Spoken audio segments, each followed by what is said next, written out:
প্রভু হে, তুমি ছাড়া কোনো উপাস্য নাই, তুমি মহাপবিত্র, আমি পাপী, আমি গুনাহগার, আমায় ক্ষমা করো।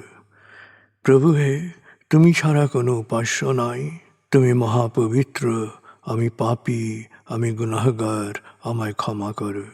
প্রভু হে, তুমি ছাড়া কোনো উপাস্য নাই, তুমি মহাপবিত্র, আমি পাপী, আমি গুনাহগার, আমায় ক্ষমা করো। প্রভু হে, তুমি ছাড়া কোনো উপাস্য নাই, তুমি মহাপবিত্র, আমি পাপী, আমি গুনাহগার, আমায় ক্ষমা করো।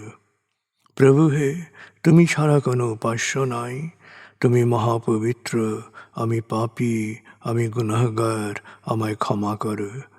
প্রভু হে, তুমি ছাড়া কোনো উপাস্য নাই, তুমি মহাপবিত্র, আমি পাপী, আমি গুনাহগার, আমায় ক্ষমা করো।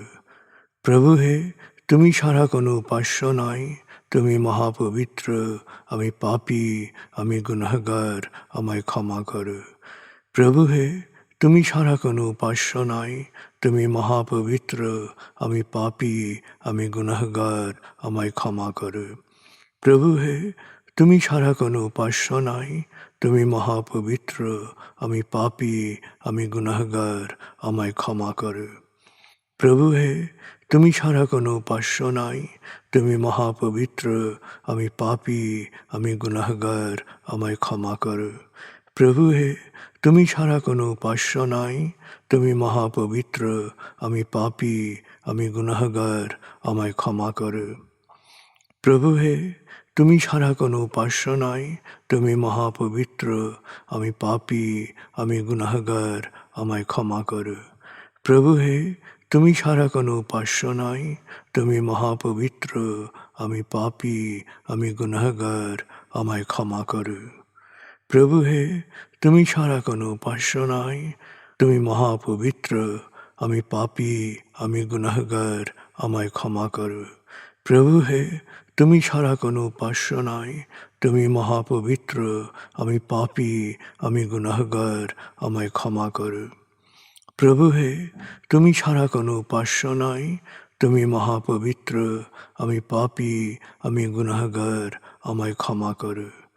প্রভু হে, তুমি ছাড়া কোনো উপাস্য নাই, তুমি মহাপবিত্র, আমি পাপী, আমি গুনাহগার, আমায় ক্ষমা করো। প্রভু হে, তুমি ছাড়া কোনো উপাস্য নাই, তুমি মহাপবিত্র, আমি পাপী, আমি গুনাহগার, আমায় ক্ষমা করো।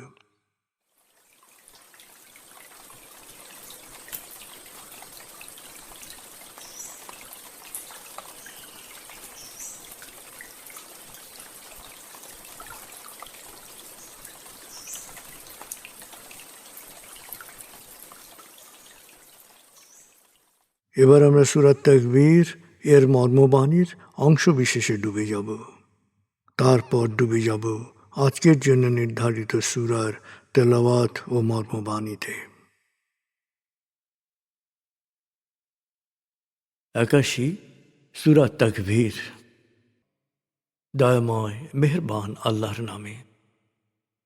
যখন সূর্য অন্ধকারে ঢেকে যাবে, যখন তারকারাজি নিজেদের আলো হারাবে, যখন পর্বতমালা মরীচিকার ন্যায় উধাও হবে, যখন পূর্ণ গর্ভবতী উটনী পরিত্যক্ত হবে, যখন সকল বন্য পশুকে একত্র করা হবে, যখন সমুদ্রের জলরাশি স্ফীত হবে, যখন দেহে আবার আত্মা সংযুক্ত হবে, যখন জীবন্ত কবর দেয়া শিশুকন্যাকে জিজ্ঞেস করা হবে কি অপরাধে তাকে হত্যা করা হয়েছিল, যখন প্রত্যেকের আমলনামা দেখানো হবে, যখন আকাশের আবরণ সরানো হবে, যখন জাহান্নামের আগুন গনগনে লাল করা হবে, যখন জান্নাতকে দৃশ্যমান করা হবে, সেদিন প্রত্যেকেই জানতে পারবে কি পরিণতির জন্যে সে নিজেকে প্রস্তুত করেছে, বুঝতে পারবে কি করা উচিত ছিল আর কি করা উচিত হয়নি। সাক্ষী আবর্তনশীল নক্ষত্র, কক্ষপথে দৃশ্যমান গ্রহসমূহ যা এক সময় অদৃশ্য হয়, সাক্ষী রাতের অবসান মুহূর্ত এবং প্রভাতের আগমনকাল। নিশ্চয়ই এই কোরআন আরশের সার্বভৌম অধিপতির নিকট উচ্চ মর্যাদা সম্পন্ন সম্মানিত রসুলের মুখ নিঃসৃত, যার কথা অবশ্যই বিশ্বাসযোগ্য ও মানা উচিত।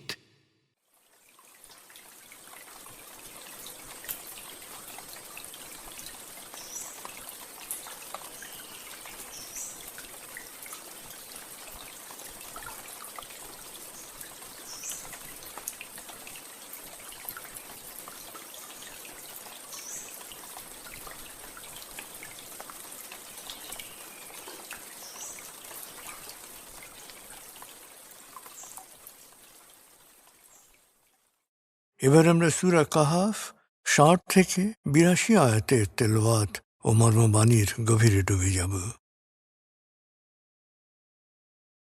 18 সূরা কাহাফ। بسم الله الرحمن الرحيم وإذ قال موسى لفتاه لا أبرح حتى أبلغ مجمع البحرين أو أمضي حقبا فلما بلغا مجمع بينهما نسيا حوتهما فاتخذ سبيله في البحر سربا فلما جاوزا قال لفتاه آتنا غداءنا لقد لقينا من سفرنا هذا نصبا قال أرأيت إذ أوينا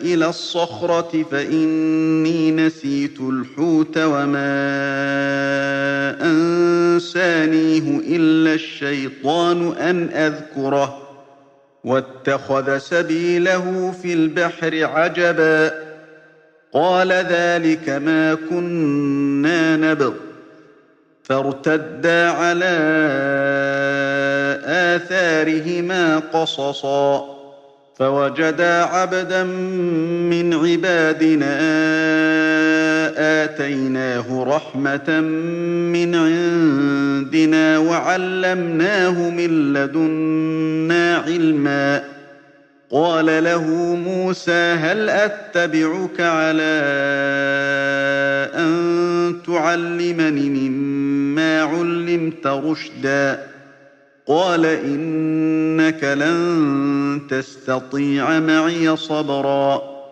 وكيف تصبر على ما لم تحط به خبرا قال ستجدني إن شاء الله صابرا ولا أعصي لك أمرا قال فإن اتبعتني فلا تسألني عن شيء حتى أحدث لك منه ذكرا فانطلقا حتى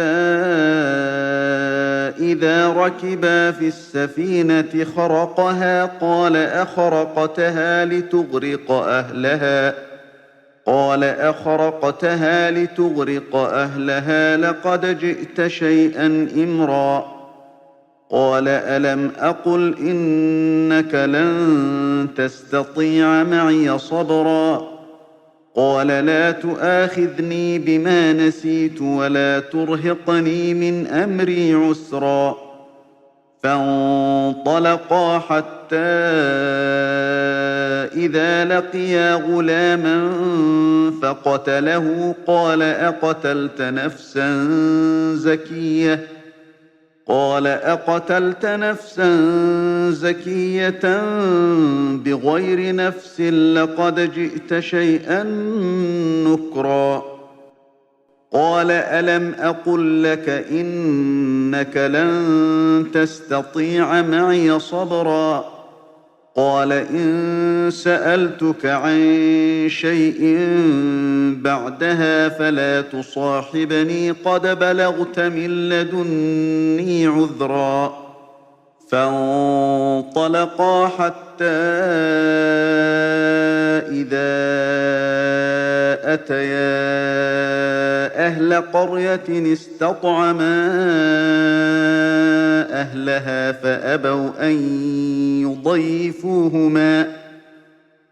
فأبوا أن يضيفوهما فوجدا فيها جدارا يريد أن ينقض فأقامه قال لو شئت لاتخذت عليه أجرا قال هذا فراق بيني وبينك سأنبئك بتأويل ما لم تستطع عليه صبرا أما السفينة فكانت لمساكين يعملون في البحر فأردت أن أعيبها وكان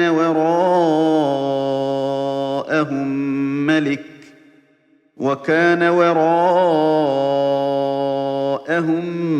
ملك يأخذ كل سفينة غصبا وأما الغلام فكان أبواه مؤمنين فخشينا أن يرهقهما طغيانا وكفرا فأردنا أن يبدلهما ربهما خيرا منه زكاة وأقرب رحما وأما الجدار فكان لغلامين يتيمين في المدينة وكان تحته كنز لهما وكان أبوهما صالحا فأراد ربك أن يبلغا أشدهما ويستخرجا كنزهما رحمة من ربك وما فعلته عن أمري ذلك تأويل ما لم تسطع عليه صبرا দয়াময় মেহেরবান আল্লাহর নামে স্মরণ করো, দীর্ঘ সফরের এক পর্যায়ে মূসা তার সঙ্গীকে বলল, দুই সমুদ্রের সঙ্গম স্থলে না পৌঁছা পর্যন্ত আমি থামব না। প্রয়োজনে আমি যুগ যুগ ধরে চলতে থাকব। কিন্তু যখন তারা দুই সমুদ্রের সঙ্গম স্থলে পৌঁছল, তখন তারা তাদের সাথে আনা মাছের কথা ভুলে গেল এবং মাছ তার পথ করে নিয়ে সমুদ্রে নেমে দৃষ্টির আড়ালে চলে গেল। সেখান থেকে অনেক দূর হাঁটার পর মূসা তার সঙ্গীকে বলল, আমাদের খাবার আনো, আজকের সফরে খুব কষ্ট হয়েছে। সঙ্গী বলল, আপনি কি বিশ্বাস করবেন, আমি যখন ওখানে পাথরের উপর বসেছিলাম তখন আমি মাছের কথা ভুলে গিয়েছিলাম। নিশ্চয়ই শয়তানই আমাকে মাছের কথা ভুলিয়ে দিয়েছিল। অবাক কাণ্ড, মাছটা নিজেই পথ করে সমুদ্রে চলে গেল। মূসা বিস্ময়ের সাথে বলল, আরে, আমরা তো এই জায়গাটাই খুঁজছিলাম। তারপর তারা নিজেদের পদচিহ্ন অনুসরণ করে সেই জায়গায় ফিরে এলো। সেখানে দেখা পেল আমার এক বান্দার, যাকে আমি আমার রহমতে ধন্য ও মারেফতের অন্তর্নিহিত বাস্তবতার জ্ঞান দান করেছিলাম। মূসা তাকে বলল, সত্যপথের যে নিগুড় জ্ঞান আপনাকে দেয়া হয়েছে তা থেকে আমাকে শিক্ষা দেবেন, এ আশা নিয়ে আমি কি আপনাকে অনুসরণ করতে পারি? দরবেশ বলল, আমার সাথে চলার মতো ধৈর্য তোমার নেই। তোমার অভিজ্ঞতা দিয়ে বুঝতে পারবে না এমন বিষয়ে তুমি কিভাবে ধৈর্য ধারণ করবে? মূসা বলল, আল্লাহর ইচ্ছায় আপনি আমাকে ধৈর্যশীল হিসেবে পাবেন। আমি আপনার কোনো আদেশ অমান্য করব না। দরবেশ বলল, ঠিক আছে, আমার সাথে থাকতে চাইলে আমি নিজে না বলা পর্যন্ত কোনো বিষয়ে আমাকে প্রশ্ন করবে না। তারা দুজন যাত্রা শুরু করল। তারা পৌঁছল সমুদ্র তীরে। সাগর পাড়ি দিয়ে নৌকা থেকে নামার সময় দরবেশ নৌকার তলদেশ ফুটো করে দিল। তখন মূসা বিস্মিত হয়ে বলল, আপনি এ কি করলেন? আপনি কি আরোহী সমেত নৌকা ডুবানোর জন্যে তলায় ফুটো করলেন? এ তো গুরুতর অন্যায়। দরবেশ বলল, আমি কি বলিনি যে তুমি কিছুতেই আমার সাথে ধৈর্য ধরতে পারবে না? মূসা বলল, আমার অপরাধ নেবেন না, আমি শর্ত ভুলে গিয়েছিলাম। আমি যা করে ফেলেছি সেই জন্য আমার উপর কঠোর হবেন না। দুজন আবার যাত্রা শুরু করল। পথে দেখা হলো এক তরুণের সাথে। দরবেশ তরুণকে হত্যা করল। তখন মূসা আবার বলে উঠল, আপনি এক নিষ্পাপ তরুণকে খুন করলেন, যে কাউকে খুন করেনি। আপনি মহা অন্যায় করেছেন। পারা 16। দরবেশ বলল, আমি কি বলিনি যে তুমি আমার সাথে কিছুতেই ধৈর্য রাখতে পারবে না? মূসা বলল, এরপর যদি আমি আপনাকে কোনো প্রশ্ন করি তবে আমাকে আর আপনার সাথে রাখবেন না, আমি আপনার কাছে ক্ষমা চাচ্ছি। দুজন আবার যাত্রা শুরু করল। তারা গিয়ে পৌঁছল এক জনপদে। তারা সেখানে বাসিন্দাদের কাছে খাবার চাইল, কিন্তু কেউ তাদের মেহমানদারি করতে রাজি হল না। তারপর তারা সেখানে এক হেলে পড়া দেয়াল দেখতে পেল। দরবেশ দেয়ালটাকে শক্ত করে খাড়া করে দিল। মূসা তখন বলল, আপনি তো ইচ্ছে করলে এ কাজের মজুরি নিতে পারতেন। মূসার সঙ্গী বলল, বাস, এখানেই আমাদের সম্পর্ক ছেদ হল। তবে যে বিষয়গুলোতে তুমি ধৈর্য রাখতে পারোনি তার তাৎপর্য তোমাকে বলে দিচ্ছি। প্রথমত, নৌকার ব্যাপারটি খুব সহজ। নৌকাটি ছিল কয়েকজন গরিব মানুষের। এ নৌকাই ছিল তাদের জীবিকা অর্জনের উপায়। আমি ইচ্ছে করেই নৌকায় ফুটো করে দিলাম, কারণ আমি জানতাম রাজার বাহিনী পেছনে আসছে, যারা সমস্ত ভালো নৌকা জোর করে জব্দ করে নিয়ে যাচ্ছে। এভাবে ওদের জীবিকা অর্জনের উপকরণটি রক্ষা পেল। আর তরুণটির মা বাবা ছিল সত্যিকার বিশ্বাসী। অথচ আমার আশঙ্কা ছিল যে এ তরুণটির অবাধ্যতা, পাপ ও সত্য অস্বীকার তার মা বাবার গভীর দুঃখের কারণ হবে। তাই আমি চাইলাম যে ওর পরিবর্তে তাদের প্রতিপালক তাদেরকে মা বাবার অনুরাগী এক চরিত্রবান সন্তান দান করুন।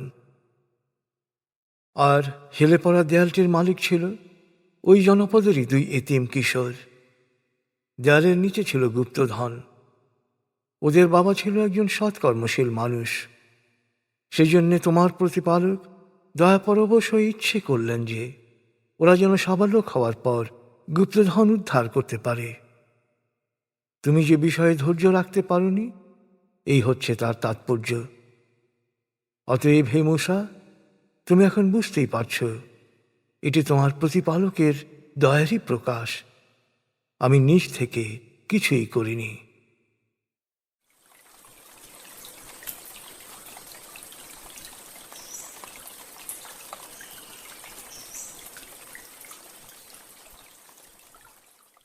আপনি এতক্ষণ মর্মবাণীর গভীরে ডুবেছিলেন। এবার আপনার মনে মর্মবাণীর যে বিষয়গুলো দাগ কেটেছে সেই বিষয়গুলোর ভাবনায় ডুবে যান।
এবার আমরা জিকির ও দোয়ার গভীরে ডুবে যাব।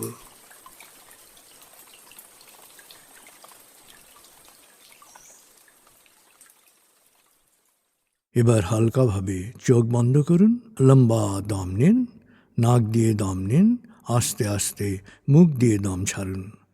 দম নেবেন পেটে, ছাড়বেন মুখ দিয়ে। দম নেওয়ার চেয়ে দম ছাড়তে সামান্য বেশি সময় নিন। দম নিতে নিতে ভাবুন প্রকৃতি থেকে আফুরন্ত প্রাণশক্তি শরীরে প্রবেশ করছে, আর দম ছাড়তে ছাড়তে ভাবুন শরীরের সকল দূষিত পদার্থ বাতাসের সাথে বেরিয়ে যাচ্ছে। নাক দিয়ে দম নিতে নিতে ভাবুন প্রকৃতি থেকে আফুরন্ত প্রাণশক্তি শরীরে প্রবেশ করছে, আর মুখ দিয়ে দম ছাড়তে ছাড়তে ভাবুন শরীরের সকল দূষিত পদার্থ বাতাসের সাথে বেরিয়ে যাচ্ছে। দম নিতে নিতে ভাবুন প্রকৃতি থেকে আফুরন্ত প্রাণশক্তি শরীরে প্রবেশ করছে, দম ছাড়তে ছাড়তে ভাবুন শরীরের সকল দূষিত পদার্থ বাতাসের সাথে বেরিয়ে যাচ্ছে। দম নিতে নিতে ভাবুন প্রকৃতি থেকে আফুরন্ত প্রাণশক্তি শরীরে প্রবেশ করছে, আর দম ছাড়তে ছাড়তে ভাবুন শরীরের সকল দূষিত পদার্থ বাতাসের সাথে বেরিয়ে যাচ্ছে। দম নিতে নিতে ভাবুন প্রকৃতি থেকে আফুরন্ত প্রাণশক্তি শরীরে প্রবেশ করছে, আর দম ছাড়তে ছাড়তে ভাবুন শরীরের সকল দূষিত পদার্থ বাতাসের সাথে বেরিয়ে যাচ্ছে। এবার দম স্বাভাবিক হতে দিন। স্বাভাবিকভাবে নাক দিয়ে দম নিয়ে নাক দিয়ে দম ছাড়ুন। আপনার অঙ্গ শিথিল ও নিষ্প্রাণ হয়ে আসছে। এবার নাক দিয়ে ধীরে ধীরে দম নিয়ে বেশ সময় নিয়ে ধীরে ধীরে নাক দিয়ে দম ছাড়ুন। দম নেওয়ার চেয়ে ছাড়ায় সময় একটু বেশি নিন। ধীরে ধীরে দম নিন, ধীরে ধীরে দম ছাড়ুন। ধীরে ধীরে দম নিন, ধীরে ধীরে দম ছাড়ুন। ধীরে ধীরে দম নিন, ধীরে ধীরে দম ছাড়ুন। ধীরে ধীরে দম নিন, ধীরে ধীরে দম ছাড়ুন। ধীরে ধীরে দম নিন, ধীরে ধীরে দম ছাড়ুন। এবার দম স্বাভাবিক হতে দিন। আপনি এখন দম খেয়াল করুন। বাতাস নাক দিয়ে ফুসফুসে প্রবেশ করছে, আবার বেরিয়ে আসছে। আপনার পুরো মনোযোগ নাকে দমের প্রবেশ পথে দিন। বাতাস স্বাভাবিক যাওয়া আসা করুক, আপনি শুধু দম খেয়াল করুন।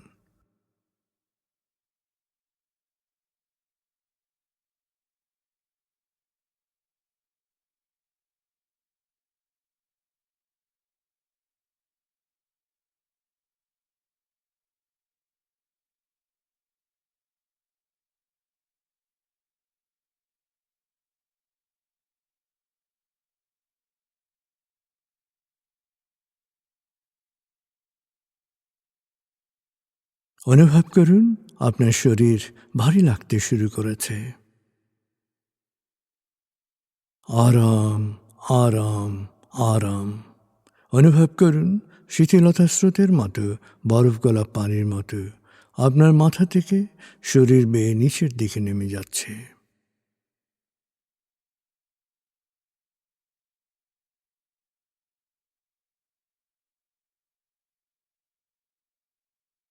আপনি এখন পুরোপুরি শিথিল।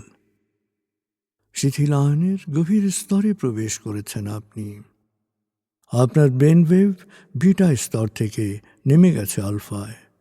মনের বাড়ির পথে আপনি এখন আলফা স্টেশনে এসে পৌঁছেছেন। এই স্টেশনে আপনার জন্য রয়েছে বিশেষ ওয়েটিং রুম। আলফা স্টেশন থেকে আপনি এখন মনের বাড়িতে যাচ্ছেন। আমি গণনা শুরু করছি। 19,